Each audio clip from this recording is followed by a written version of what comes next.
Selamat sore Ibu dan teman-teman semua.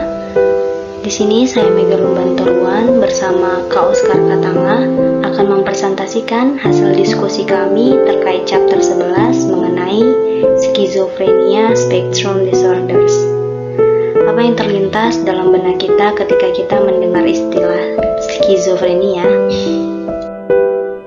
Kata skizofrenia diterjemahkan sebagai pemisahan pikiran dan merupakan bahasa Latin modern dari kata Yunani yaitu schizein yang artinya membelah dan phrein yang artinya pikiran. Skizofrenia adalah gangguan kronis yang melemahkan yang menyentuh setiap aspek kehidupan orang yang terkena. Jadi, skizofrenia bisa dikatakan sebagai orang yang mengalami keretakan jiwa. Perjalanan perkembangan skizofrenia. Di sini, skizofrenia biasanya berkembang selama masa remaja akhir atau dewasa awal. Dalam beberapa kasus, timbulnya gangguan ini itu terjadi secara tiba-tiba dalam beberapa minggu ataupun bulan. Individu mungkin telah menyesuaikan diri dengan baik dan mungkin juga menunjukkan sedikit tanda-tanda gangguan perilaku. Kemudian transformasi cepat dalam kepribadian dan perilaku mengarah ke episode psikotik akut, yang mana dalam kebanyakan kasus terjadi penurunan fungsi yang lebih lambat dan bertahap. Jumlah penderita skizofrenia. Di sini dapat kita lihat bahwasannya negara kita, Indonesia, merupakan negara nomor 1 di dunia yang penduduknya mengalami gangguan skizofrenia. Skizofrenia mempengaruhi sekitar 1% dari populasi dunia yang di Amerika Serikat menerjemahkan menjadi lebih dari 2 juta orang.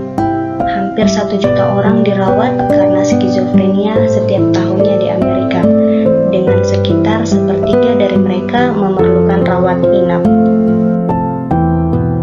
Penderita skizofrenia. Pria memiliki risiko lebih tinggi terkena skizofrenia daripada wanita dan juga cenderung mengembangkan gangguan pada usia lebih dini. Periode puncak kehidupan ketika gejala psikotik pertama kali muncul adalah awal hingga pertengahan usia 20 tahun untuk pria dan usia 20 tahun akhir untuk wanita. Wanita cenderung memiliki tingkat fungsi yang lebih tinggi sebelum timbulnya gangguan dan memiliki perjalanan penyakit yang lebih ringan daripada pria. Pria dengan skizofrenia cenderung memiliki lebih banyak gangguan kognitif, defisit perilaku yang lebih besar, dan respons yang lebih buruk terhadap terapi obat daripada wanita dalam gangguan skizofrenia ini. Perbedaan gender ini telah menyebabkan para peneliti berspekulasi bahwa pria dan wanita mungkin cenderung mengembangkan berbagai bentuk skizofrenia. Mungkin skizofrenia mempengaruhi area otak yang berbeda, baik itu bagi pria maupun wanita, yang dapat menjelaskan perbedaan bentuk atau ciri gangguan tersebut. Skizofrenia memiliki 4 fase. Fase yang pertama yaitu fase premorbid. Untuk fase premorbid, lazimnya dimulai saat penderita berusia remaja akhir atau dewasa awal. Meskipun sangat mungkin dipengaruhi oleh faktor genetik dan neurologis, tahapan skizofrenia awal ini bisa dipicu oleh sifat kepribadian si penderita. Misalnya, penderita terlalu pemalu, suka menarik diri dari lingkungan atau pergaulannya, perilaku antisosial, dan lain-lain. Pada fase ini, penderita akan mulai mengalami halusinasi dan mendengar suara-suara tertentu. Kondisi ini biasanya akan diperparah dengan kejadian pahit seperti kegagalan dalam pekerjaan, asmara, pendidikan, maupun terhadap lingkungannya. Saat sedang dalam fase premorbid, seseorang akan mulai berfantasi dalam batas yang wajar dan normal, baik fantasi indah maupun yang sebaliknya. Namun sayangnya masyarakat awam sering mengasosiasikan fase awal ini dengan gangguan makhluk halus. yaitu fase prodromal. Fase kedua ini merupakan gejala skizofrenia lanjutan. Pada tahap ini, penderita akan lebih sering mengalami halusinasi, bisa dalam hitungan minggu, bulan, bahkan tahun. Makin tingginya intensitas halusinasi secara langsung akan membuat penderita makin sering menarik diri dari lingkungannya. Studi menyebutkan bahwa fase prodromal pada pengidap skizofrenia bisa berlangsung antara 2 sampai 5 tahun. Diperlukan penanganan yang serius dan tepat untuk menghindari penyakit berkembang menuju fase aktif. Fase yang ketiga yaitu fase aktif.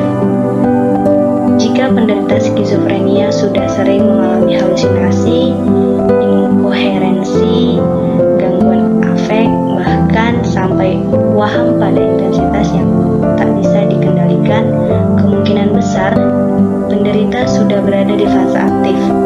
Mayoritasnya penderita skizofrenia baru atau mulai serius melakukan pengobatan atau terapi ketika sudah berada di fase ini. Kemudian fase yang keempat yaitu fase residual. Fase ini merupakan tahap paling parah dari penyakit skizofrenia. Pada fase ini, penderita akan mulai mendengar suara-suara negatif yang cenderung memerintah, seperti "ayo pukul", "ayo bunuh diri", atau "ayo bunuh dia". Ini disebabkan oleh ketidakseimbangan bagian tertentu dalam otak. Untuk menanganinya, dokter biasanya akan meresepkan obat-obat khusus untuk mengendalikan pikiran dan perilaku si pasien. Kemudian kita akan mengenali gejala-gejala skizofrenia. Yang pertama yaitu delusi. Delusi melibatkan isi pikiran yang menyimpang dalam bentuk keyakinan palsu yang tetap melekat dalam pikiran seseorang, meskipun ada dasar yang tidak logis dan kurangnya bukti untuk mendukungnya, di mana penderita cenderung tetap tak tergoyahkan bahkan dalam menghadapi bukti yang tidak meyakinkan. Seperti contohnya, Kak Oscar datang untuk membunuh saya, Kak Oscar datang untuk menangkap saya. Itulah pemikiran yang negatif yang ada dalam gejala delusi ini. Kemudian yang kedua ada halusinasi.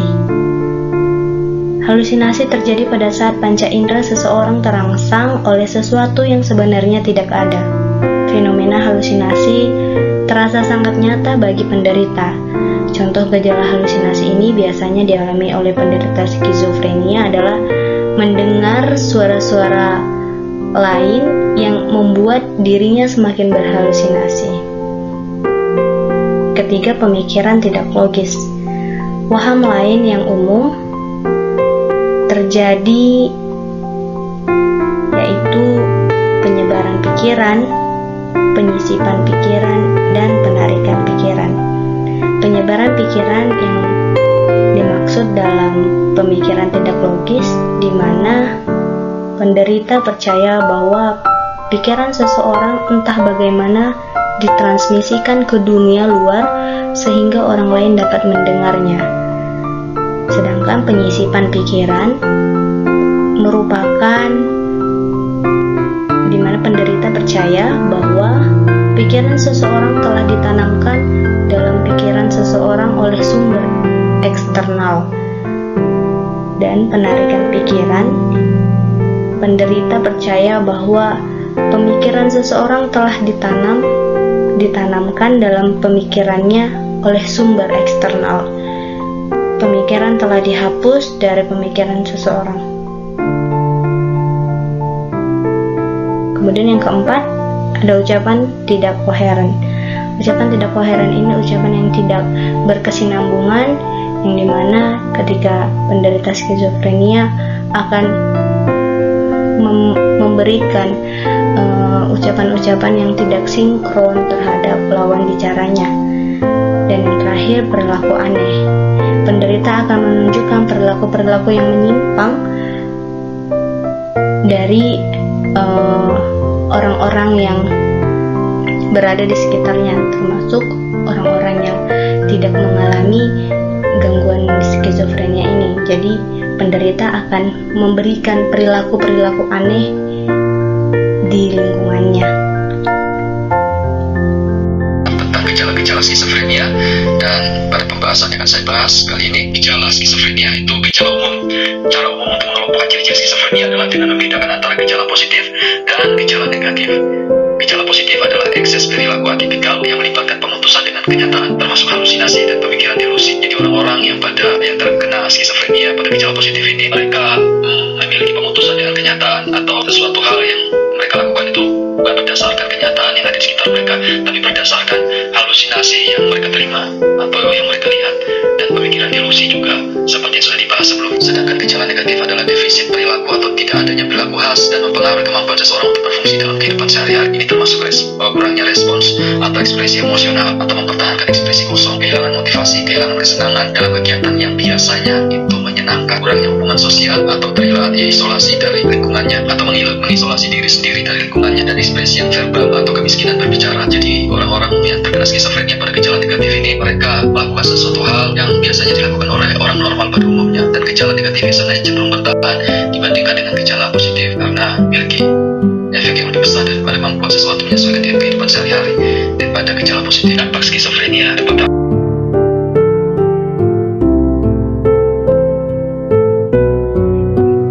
Dampak skizofrenia pertama, pikiran dan bicara terganggu. Ya, otomatis ketika orang yang terkena skizofrenia, yang paling utama diserang adalah pikiran. Ketika pikiran terganggu atau diserang, maka bicara pun terganggu. Jadi skizofrenia ini tanda gejala positif ya, seperti yang sudah saya jelaskan tadi, yang melibatkan gangguan dalam berpikir dan ekspresi pikiran melalui ucapan yang koheren dan bermakna. Pemikiran menyimpang dan dapat ditemukan baik dalam isi maupun bentuk pemikiran. Jadi orang-orang yang terkena skizofrenia ini, pemikirannya itu menyimpang, dan seringkali ketika pikiran menyimpang, maka kata-kata pun itu tidak ada isinya seperti yang ada dalam pikiran mereka.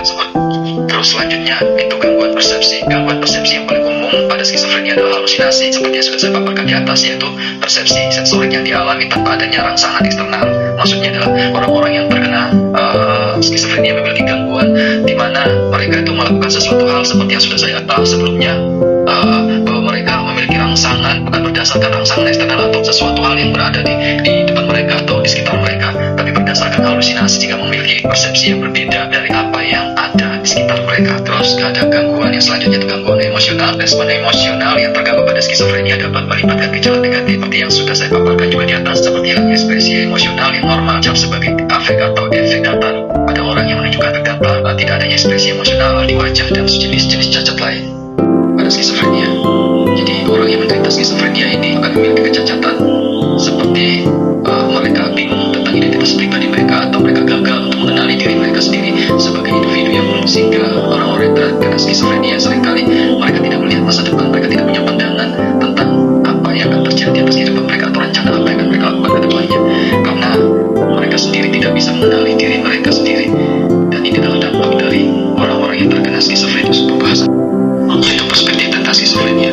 Meskipun penyebab yang mendasari skizofrenia tetap sulit dipahami, mereka dianggap melibatkan kelainan otak dalam kombinasi dengan pengaruh psikologis, sosial, dan lingkungan. Dan beberapa penyebab tentang skizofrenia ini dari beberapa perspektif. Yang pertama itu perspektif psikodinamika. Dalam perspektif psikodinamik ini, skizofrenia mewakili ego yang berlebihan oleh dorongan atau impuls seksual atau agresif primitif yang timbul dari ID.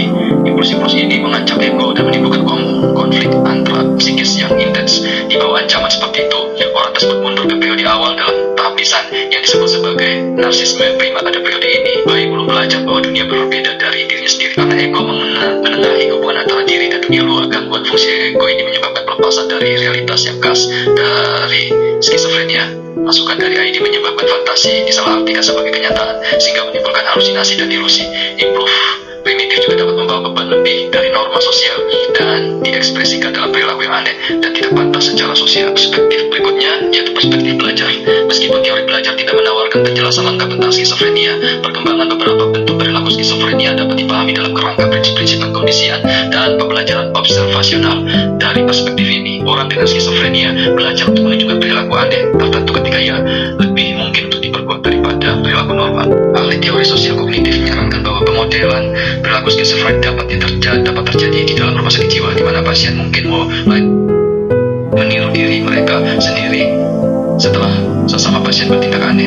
Staf rumah sakit juga mungkin secara tidak sengaja memperkuat perilaku skizofrenia dengan lebih memperhatikan pasien yang menunjukkan perilaku aneh. Pemahaman ini sesuai dengan pengamatan bahwa anak sekolah yang mengganggu kelas mendapatkan perhatian lebih dari gurunya daripada anak yang berperilaku baik. Dan perspektif yang terakhir itu perspektif biologi.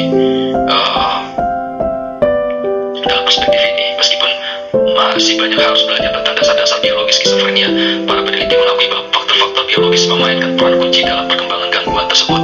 Jadi faktor genetik ini memiliki faktor penyebab dari skizofrenia. Semakin dekat hubungan genetik antara orang dengan skizofrenia dan anggota keluarganya, semakin besar kemungkinan kerabat mereka juga akan menderita skizofrenia. Secara keseluruhan, kerabat tingkat pertama orang dengan skizofrenia, yaitu orang tua, anak-anak, atau saudara kandung memiliki risiko 10 kali lipat lebih besar terkena skizofrenia daripada anggota populasi umum. Pembahasan berikutnya, metode digunakan untuk mengobati skizofrenia. Perawatan umumnya beragam, menggabungkan pendekatan farmakologis, psikologis, dan rehabilitatif. Kebanyakan orang yang dirawat karena skizofrenia dalam pengaturan kesehatan mental yang terorganisir menerima beberapa bentuk obat antipsikotik yang dimaksudkan untuk mengendalikan gejala seperti halusinasi dan delusi dan mengurangi risiko episode berulang. Mengidentifikasi dan mengevaluasi metode yang digunakan untuk mengobati skizofrenia. Adapun pendekatan yang dilakukan, yang pertama neurologis. Munculnya obat antiseptik pada tahun 1950-an juga disebut sebagai obat penenang utama atau neuroleptik. Revolusi pengobatan skizofrenia dan memberikan dorongan untuk pelepasan pasien gangguan jiwa dalam skala besar ke dalam komunitas. Obat antipsikotik membantu mengendalikan pola perilaku skizofrenia yang lebih datar seperti pemikiran delusi dan halusinasi dan mengurangi kebutuhan untuk rawat inap jangka panjang.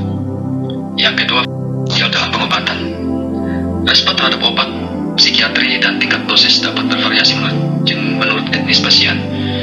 Orang Asia dan Hispanik misalnya mungkin memerlukan dosis neuroleptik yang lebih rendah daripada orang Amerika atau Eropa. Orang Asia juga cenderung mengalami lebih banyak efek samping dari dosis yang sama. Kesenjangan rasial juga ada dalam cara pasien dengan skizofrenia dirawat. Misalnya, pasien Afrika Amerika dalam satu penelitian lebih kecil kemungkinannya untuk menerima generasi baru antipsikotik atipikal daripada pasien Eropa Amerika. Mempertahankan hubungan antara orang dengan skizofrenia dan keluarga dan komunitas yang lebih besar adalah bagian dari tradisi budaya di banyak budaya Asia serta di bagian lain dunia seperti Afrika. Orang-orang Cina yang sakit mental parah misalnya mempertahankan hubungan sportif yang kuat dengan keluarga dan tempat kerja mereka yang membantu meningkatkan peluang mereka untuk diintegrasikan kembali ke dalam kehidupan masyarakat. Kemudian terapi berbasis pembelajaran.